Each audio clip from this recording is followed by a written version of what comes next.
The sun had just begun to rise above the line of crooked mud brick rooftops when Arham stepped out of his small house, balancing a wooden crate of handmade goods against his hip.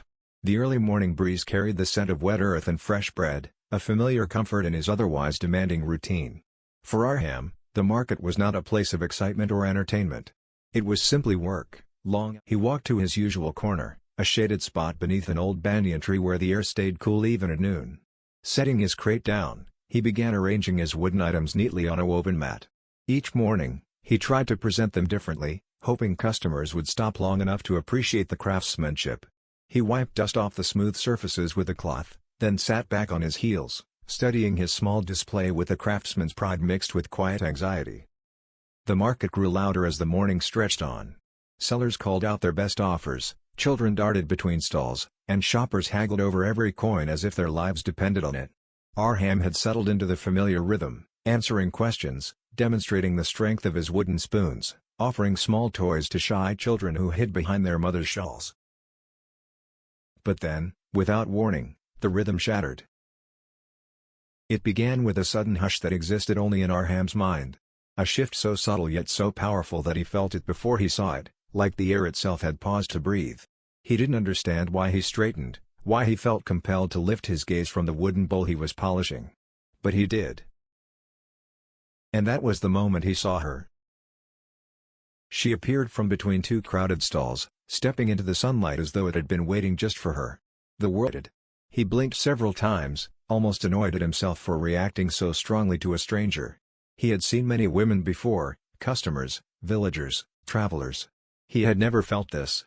This sudden pull. This strange stillness inside him. As she drew nearer to his stall, weaving gently through the crowd, he felt his palms grow damp.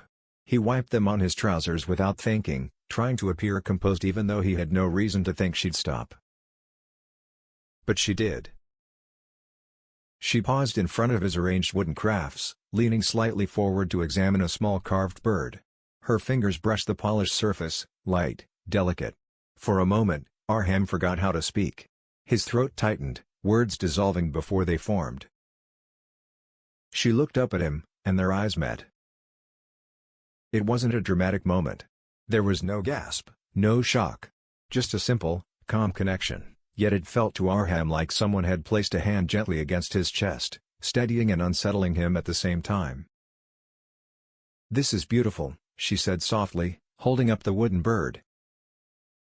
Her voice was clear, warm, and carried a hint of genuine appreciation, not the casual politeness customers often used. It was such a simple compliment, and yet it felt like sunlight breaking through clouds. Arham finally remembered to breathe. "Thank you," he said, too quiet. For several long moments, Arham couldn't move. He stood behind his humble stall, feeling as if the world had shifted slightly off its axis. The crowd continued flowing around him, voices rising, coins clinking, vendors shouting, but none of it registered. His attention remained fixed on the path where she had disappeared moments before. He told himself to focus, to concentrate, to work. But fate had other plans. Zaria. He repeated it silently, Zaria. A name that sounded as gentle as she appeared.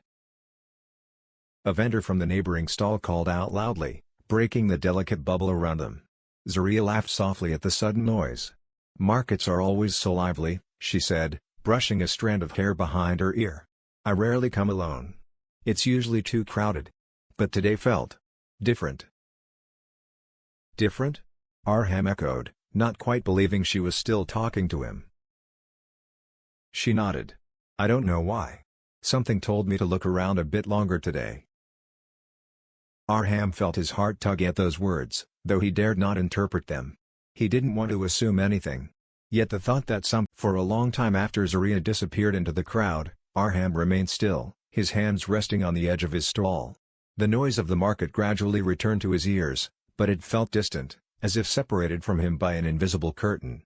He tried to return to selling, answering questions, offering prices, but his thoughts were no longer present. His heart had drifted down the path she walked, refusing to come back. Customers came and went. A few bought small items. One woman tried to bargain aggressively, but Arham barely responded, his mind was elsewhere. He found himself glancing at the busy pathway again and again, hoping for even a glimpse of the pastel kurta, the gentle smile, the eyes that had held his just a little too long. He felt foolish. He didn't know her. He didn't know where she lived, who her family was, or whether he would ever see her again. And yet, something inside him felt unsettled, restlessly awake. As the sun climbed higher and the heat of noon approached, Arham suddenly made a decision that surprised even himself. He stood up, dusted off his clothes, and slowly began packing away his things. It was far too early to close his stall. He had barely sold anything. His mother needed medicine. His siblings needed food. Logic screamed at him to stay, to keep working. But his heart whispered something else, something he hadn't allowed himself to listen to in years. The man laughed. At this hour? Only love or madness makes a man leave work early. Arham didn't answer. He didn't deny it either. He stepped into the crowd, moving carefully through the maze of stalls, searching for any sign of her. He walked past the spice sellers, the cloth merchants, the children carrying baskets of fruit. He scanned every corner, every turn, every shop. Nothing. His chest tightened with each passing minute. Doubt crept in. Had he imagined the connection? Had he misunderstood her smile? Had she truly felt the moment, or had it only been him? Still, he didn't stop walking. He reached the edge of the market, where the noise thinned into the quiet hum of village life. A row of small houses lined the dusty path, and beyond them stood the old stone well, the one where travelers often paused to drink water or rest under the shade. And then he saw her. Zaria was standing beside the well, her dupatta tied back to keep her hair in place. She was helping an elderly woman lift a heavy water bucket, her gentle hands steady and firm. Her expression was soft, focused, caring. Arham stopped where he was, breath catching in his throat. In that moment, seeing her like this, not surrounded by sunlight or beauty, but by kindness, something inside him shifted. It wasn't just her appearance that had drawn him. It wasn't the graceful walk, or the soft voice, or the way she had admired his work. It was her heart. Her kindness radiated from her actions more brightly than any charm or beauty. Zaria looked up, brushing a strand of hair from her forehead. For a moment, the world around them seemed to slow.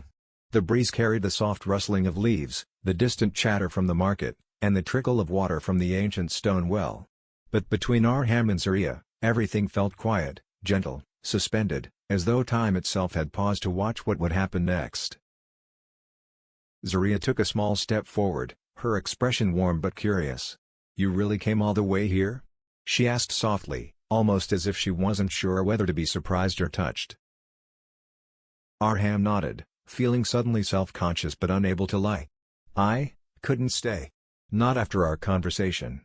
He hesitated, searching for the right words. "I don't know why. But I felt I needed to see you again." She tilted her head slightly, her eyes gentle but probing, as if trying to understand the depth of his honesty. Then she smiled, a slow, sincere smile that reached her eyes. "I'm glad you did." Those 4 words eased something inside Arham, something tight and uncertain. The worry that he had acted foolishly melted away, replaced by a warm sense of relief. Zaria walked to the well and dipped a clay cup into the cool water before offering it to him. "You look tired," she said softly.